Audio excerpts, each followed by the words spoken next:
At Republican Party headquarters in Des Moines, Iowa. Okay.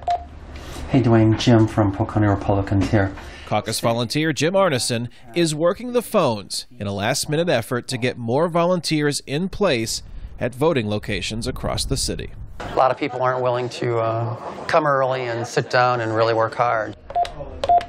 But not Arneson.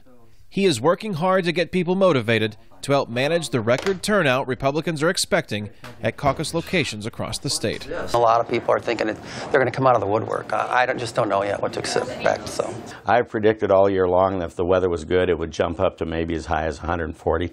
That's 140,000, which local Republican Daryl Kearney says would be 15,000 more voters than the previous caucus.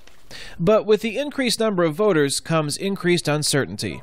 Kearney says the number of undecided voters is also at an all-time high. 4 years ago it was about 30%. This year it's 41%, which is huge, which tells us that people are going to come into the caucuses and they're not going to make up their mind until they get there. This is almost like a real rally. This is great.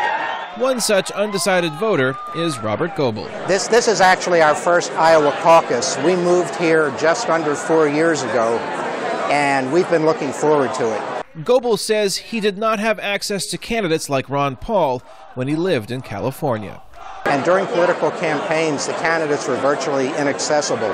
And my wife and I feel that it's refreshing and really fascinating how you can actually meet the candidates in person. But meeting those candidates in person hasn't helped him decide who to support on Tuesday. Also having a hard time making up her mind is Debbie Chambers. It's overwhelming.